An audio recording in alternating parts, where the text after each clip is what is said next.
Graças a Deus pelas suas vidas e é bom poder abrir as nossas próprias Bíblias. Isso é um privilégio que muitas pessoas hoje não têm.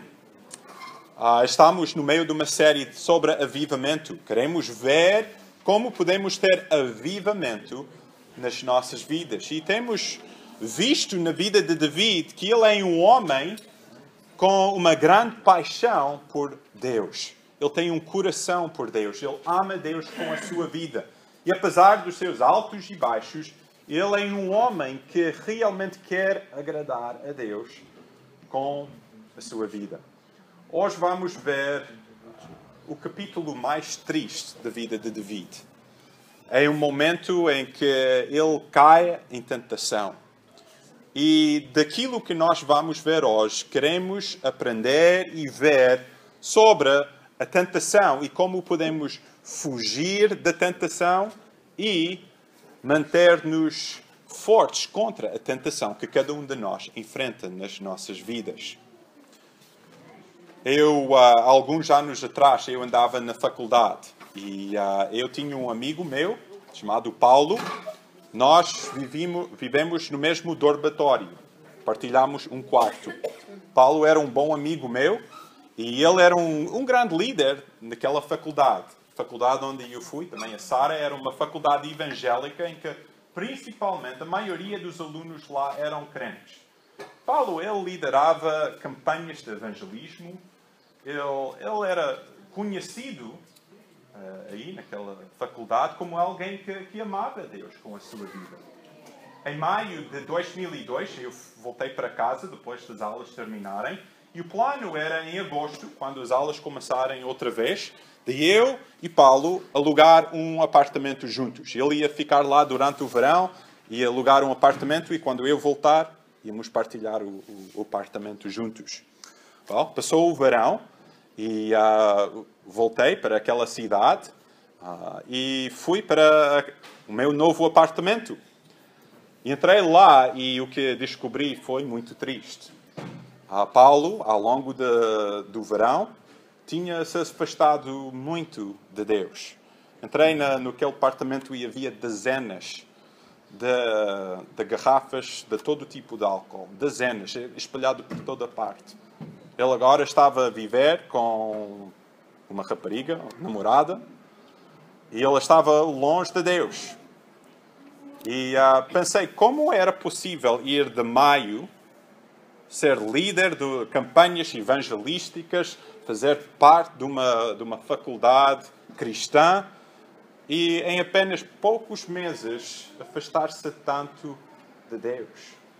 Felizmente, dou graças a Deus, hoje Paulo, ele arrependeu-se, agora está a viver por Deus, mas é um aviso, acho que todos nós podemos ver pessoas nas nossas vidas que por algum tempo tiveram grande paixão por Deus, mas depois afastaram-se.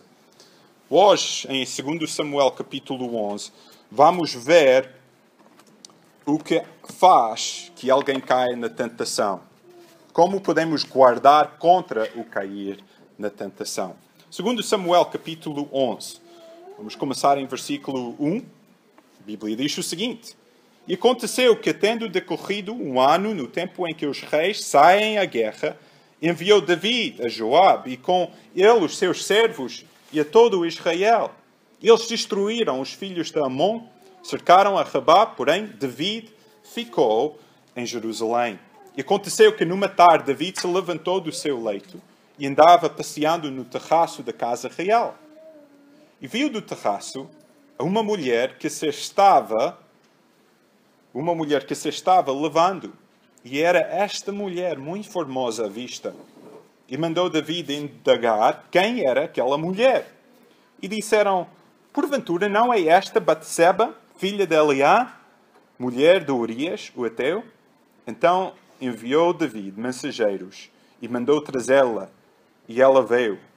E ele se deitou com ela, pois já estava purificada da sua imundícia. Então voltou ela para sua casa.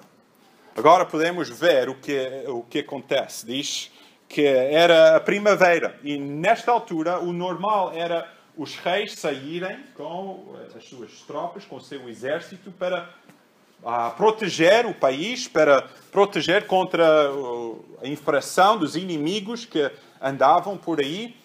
Mas diz que David, ele enviou o seu general e ficou em casa. Depois, ele um dia, diz que à tarde, levantou-se da sua cama. Possivelmente ele estava a tomar uma siesta, ou possivelmente ele dormiu até à tarde. A ideia que vemos aqui da Bíblia é que ele não estava onde devia estar. Ele veio esta mulher, foi tentado, viu aquela mulher, que era, como a Bíblia diz, muito bonita, queria dormir com ela, e foi isso que ele fez. Agora podemos ver aqui, vamos ver 6 avisos e uma palavra de esperança sobre a tentação, aquilo que podemos ver da vida de David. Se têm o esboço, podem seguir no esboço, é muito útil e ajuda-nos muito a seguir a mensagem. Em primeiro lugar, podemos ver o seguinte: todos nós somos tentados. Vocês concordam com isso? Todos nós somos tentados.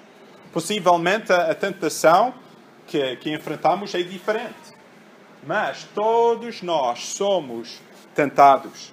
Por algumas pessoas pode ser uma tentação sexual, de imoralidade.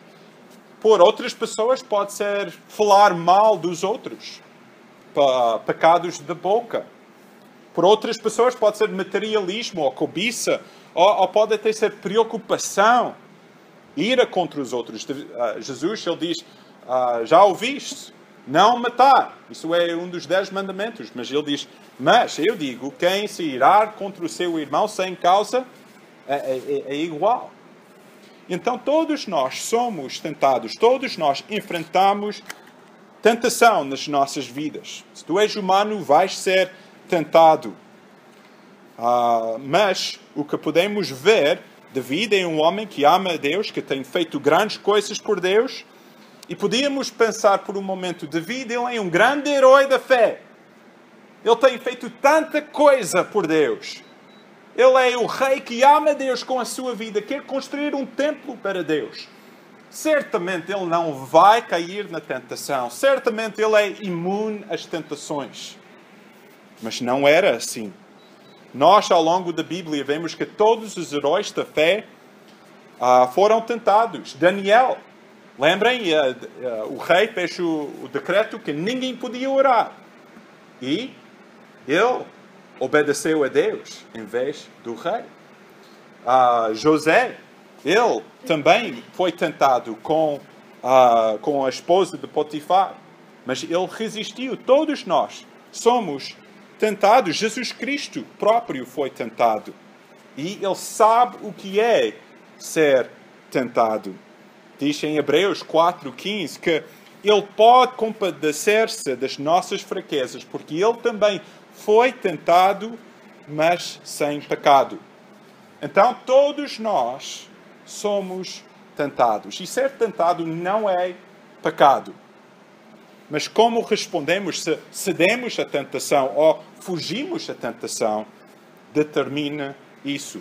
Martinho Lutero, o reformador que viveu há 500 anos, ele disse o seguinte, e falou da tentação desta forma engraçada. Ele disse, não posso parar ou impedir os pássaros de voarem por cima da minha cabeça, mas posso impedir os pássaros de construírem um ninho na minha cabeça. Faz sentido? É isso a ilustração da tentação. E então é assim, todos nós somos tentados. E David, nesta passagem, podemos ver, ele enfrentou uma tentação. Como vai responder? Mas a segunda verdade que podemos ver deste relato é esta. A tentação começa com desleixo espiritual. Há duas pistas, há duas ideias que o autor deste livro nos dá para nos mostrar isto. A Bíblia aponta pela razão de David cair na tentação. Diz, David, ele ficou em Jerusalém. Agora, a sua prática antes era de sair com o seu exército, mas agora, esta vez, ele decide ficar em Jerusalém.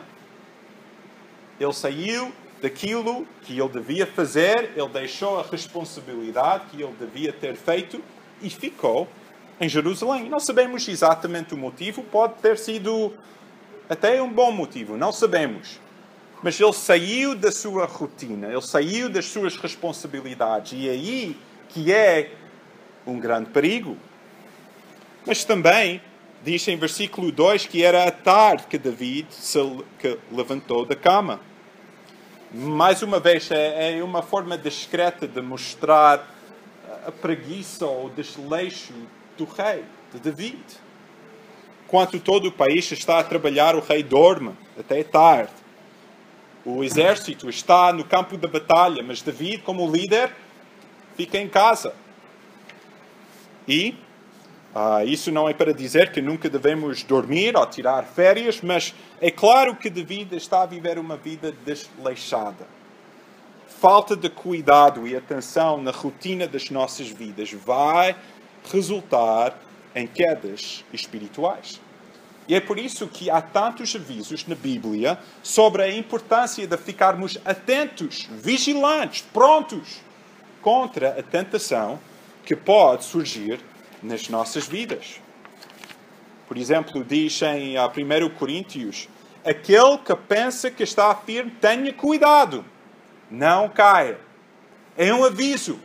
Se pensa que está tudo bem, não, eu consigo gerir bem a minha vida, tenha cuidado, porque estás pronto a cair em tentação.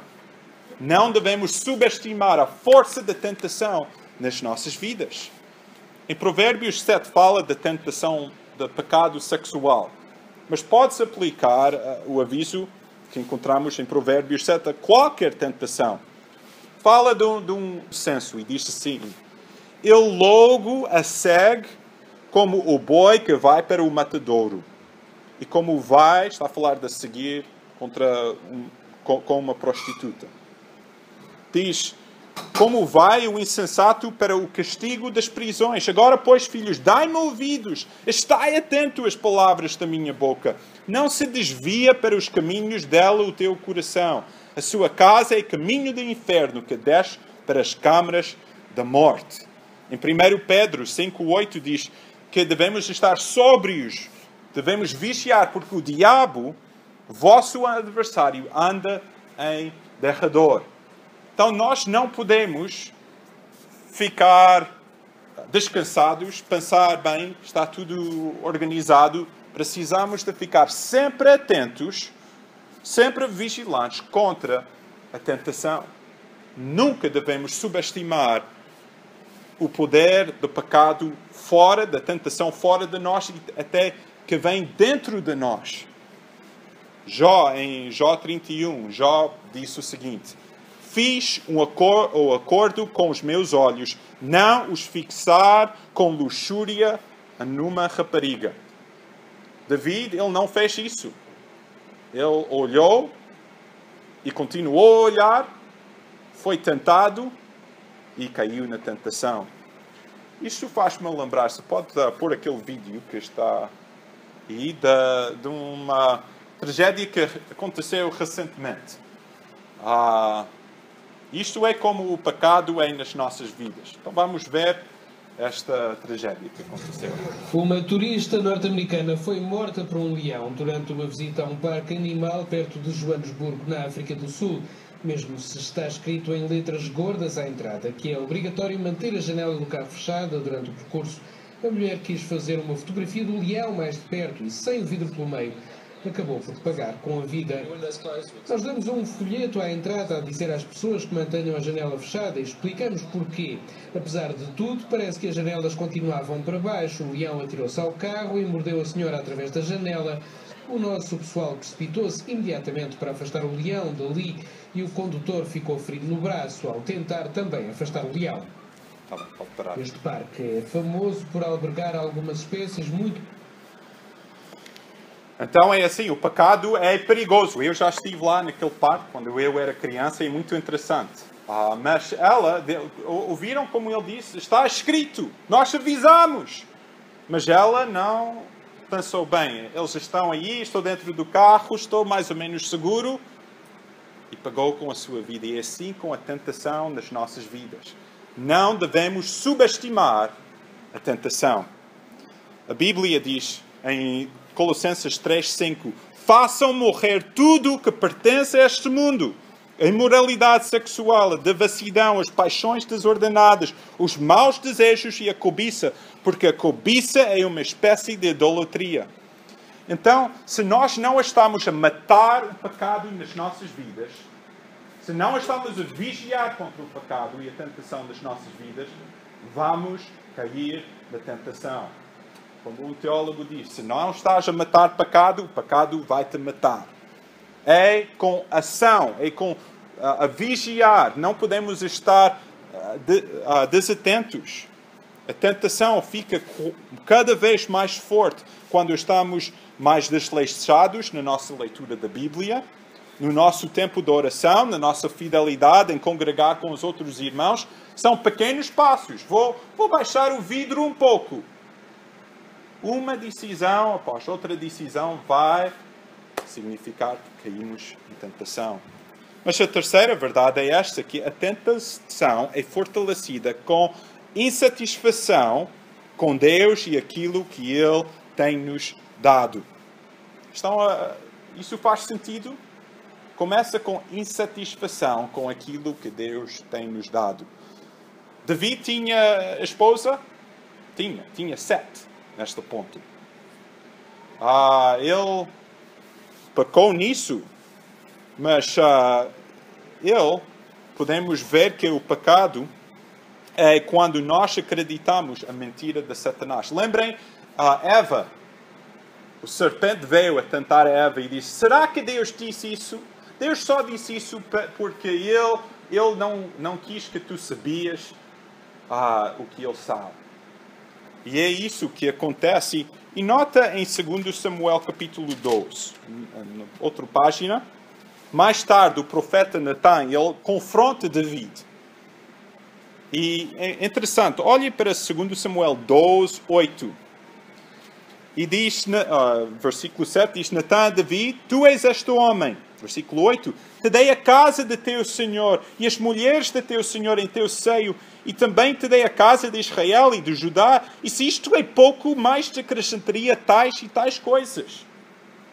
O profeta está a dizer, o que Deus está a dizer é: olha, eu dei-te tanta coisa.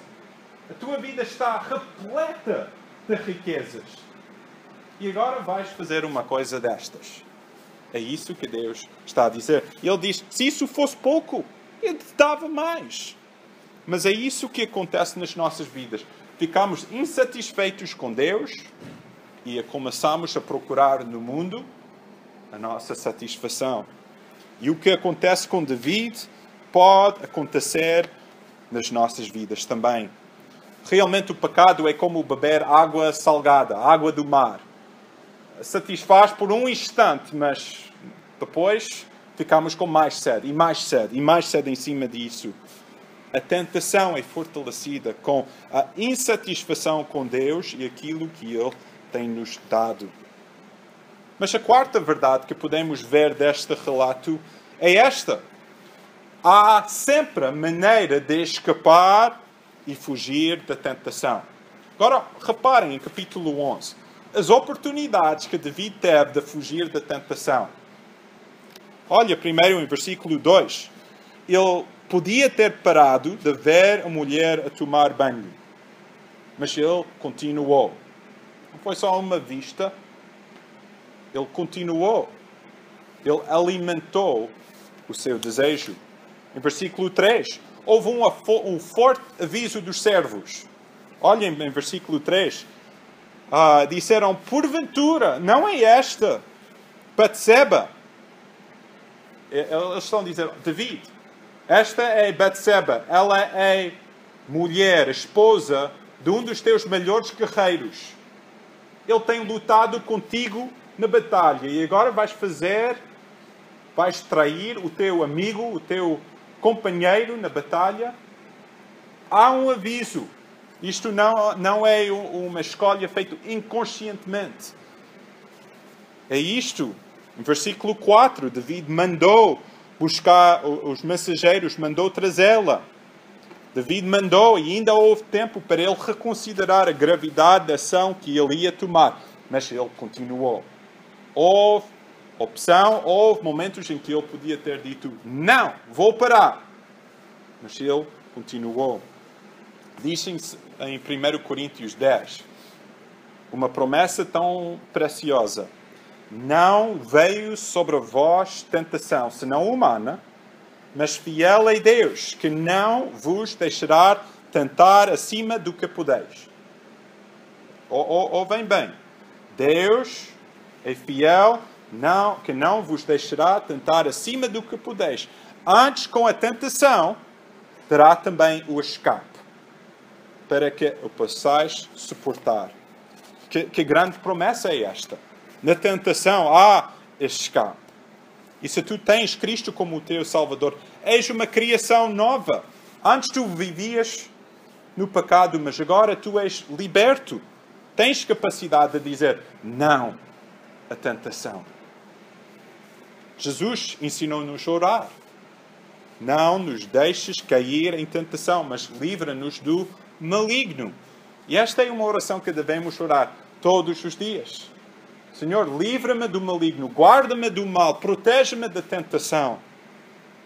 Então, amanhã, segunda-feira, creio que provavelmente todos nós aqui vamos enfrentar uma outra tentação. Não sei o que é, mas vamos ser tentados. Como devemos preparar? Devemos orar pela proteção de Deus e a força de Deus. A força de resistir e fugir do pecado. Devemos evitar estar em situações que provocam a tentação. Se têm uma caneta, podem escrever no vosso esboço esta fórmula. Desejo mais oportunidade igual tentação. Isso faz sentido? Desejo mais oportunidade igual tentação. Quer dizer, se eu não tenho desejo, por exemplo, alguém vem aqui com um prato de caracóis. Olha, David, são tão gostosas, são os melhores caracóis de Portugal. Não é uma tentação para mim. Eu não vou cair naquela tentação. Se alguém vier com uma pizza, agora, seria uma tentação. Se eu gostar de pizza e não houver pizza, não estou a ser tentado. Não há pizza disponível. Então, desejo mais oportunidade igual tentação. Então, temos de lembrar disto e devemos aumentar o nosso desejo para aquilo que é bom. É por isso que oramos, é por isso que lemos a palavra de Deus, que vamos à igreja, e é por isso que guardamos contra as oportunidades. Um mestre de karatê perguntou à sua aula: qual é a melhor arma da autodefesa? E algumas pessoas, uma faca, ou um samurai, ou qualquer coisa assim. Ele diz, não, é um bom par de ténis. Quer dizer, melhor para fugir. Isso é a ideia, sobrevivência. Até nós todos conhecemos Billy Graham. E Billy Graham, ele teve uma regra pessoal. Isto não é na Bíblia, mas para ele foi uma regra pessoal. E é que ele nunca comeu, viajou ou esteve com uma mulher sozinha. E por quê? Para guardar contra uma tentação que podia surgir. 90% das vezes, ou 99% das vezes, podia resistir, talvez. Mas ele estava a impor limites para guardar contra uma vez que ele estava fraco. E é assim que devemos olhar para as nossas vidas, sempre a vigiar. Mas agora, David tem feito este pecado. O que é que ele vai fazer? Vai confessar? Olha o que diz em versículo 5. David mandou dizer a Joabe, envia-me Urias, o Eteu. E Joabe enviou Urias a David. Quero parar aqui por um momento. Às vezes as pessoas dizem, a Bíblia é chata, é aborrecida, não há nada. Isto, para mim, eu não vejo telenovelas, mas isto é mais tem mais intriga do que qualquer telenovela que eu tenho visto na televisão. Então David mandou dizer a Joabe: envia-me a Urias, o Heteu. Joabe enviou Urias a David. E agora, há muitos versículos aqui, então vou tentar explicar o que acontece. David, ele chama Urias. Ele diz: Urias, tens feito um bom trabalho aí no campo de batalha? Está tudo a correr bem? Sim, muito bem. Então, olha, hoje à noite volta para casa. Vai estar com a tua esposa. E o desejo é de tentar disfarçar ou cobrir o pecado que ele fez. Urias mostra mais lealdade, ele mostra mais dignidade do que David. Nota em versículo 9. Porém, Urias deitou-se à porta da casa real com todos os servos do seu senhor. Versículo 11. Disse Urias a David: a arca e Israel e Judá ficam em tendas. Meu senhor e os servos do meu senhor estão acampados no campo. E eu hei de entrar na minha casa para comer e beber e para me deitar com a minha mulher. Ele é um homem com muita garra, com muito respeito. Muito mais que David. Então David vai para o plano B. É assim que acontece com a tentação nas nossas vidas. Quando tentamos esconder, uma coisa não resulta, precisamos de fazer outra. David, ele tenta embebedar Urias, manda-o para casa, mesmo bêbado. Urias mantém-se leal e não tem relações com a sua esposa. Depois olha em versículo 14. Tão triste. Sucedeu que pela manhã David escreveu uma carta a Joabe, o general do exército, e mandou-lhe por mão de Urias. Escreveu na carta dizendo: ponde a Urias na frente da maior força da peleja e retirai-vos de detrás dele, para que seja ferido e morra. Incrível que chegue a este ponto. Todos nós, todas as pessoas que estamos a ler isto, estamos a dizer: David, não faças isto, não faças isso. Todo o mundo pode ver o que ele está a fazer é errado. Mas David, ele é tão cego em tentar cobrir o seu pecado, que ele faz um pecado até ainda pior, em mandar matar o marido deste homem. E é assim nas nossas vidas. Tentar cobrir o nosso pecado resulta em ainda mais pecado. David, estas tentativas não resultaram. Agora, David, ele vai cometendo mais e mais e mais pecado em cima do outro. Provérbios 28:13 diz o seguinte: o que encobre as suas transgressões nunca prosperará, mas o que as confessa e deixa alcançará misericórdia. O que encobre as suas transgressões nunca prosperará. A solução é confissão, correr para Deus, confessar o teu pecado. Vocês que têm filhos, às vezes não é a asneira que o filho faz que te irrita tanto como ele tentar esconder e mentir sobre isso.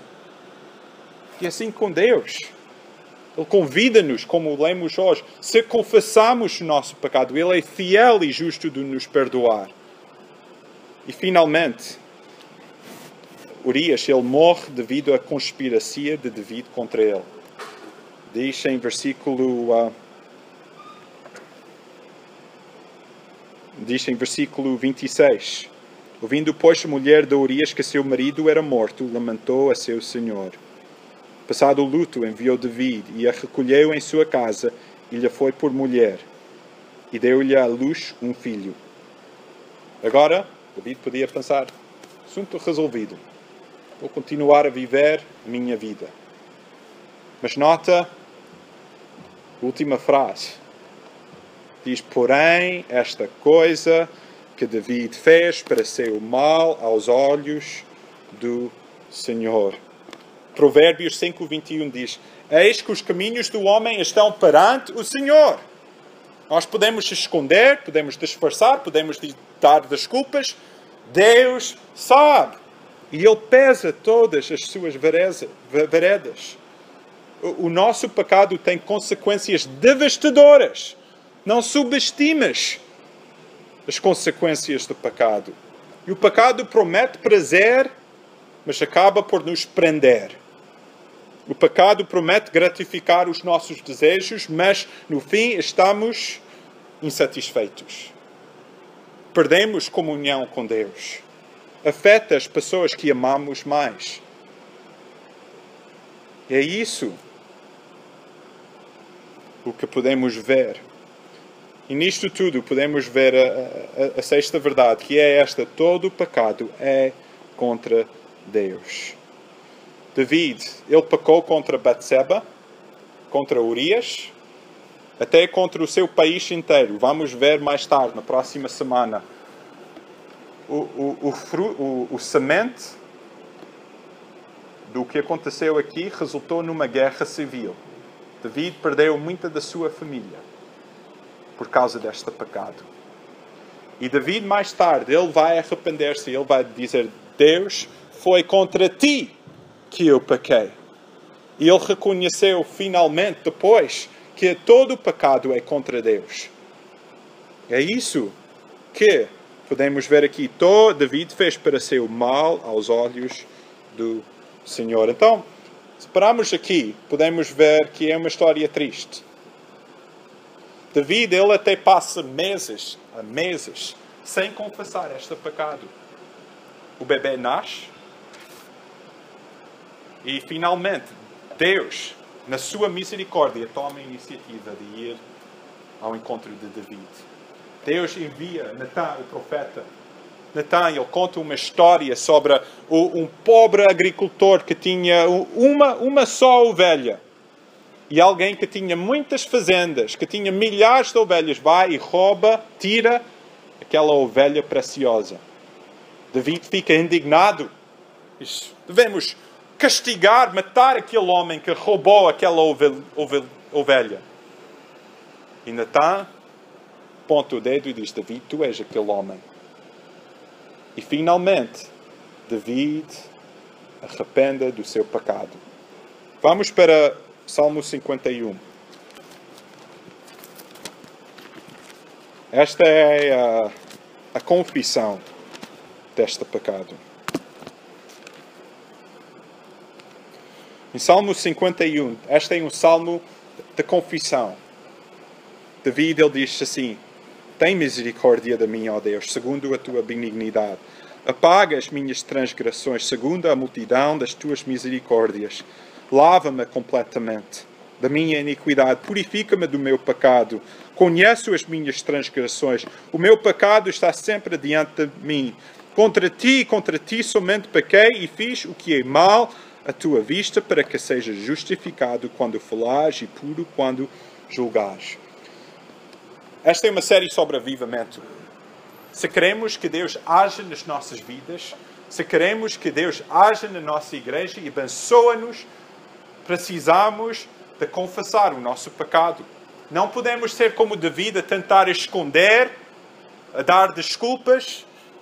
Confessar, quando nós confessamos o nosso pecado e com humildade vamos diante de Deus, é esse o coração que Deus vai abençoar. E é isso que Salmo 51 dá.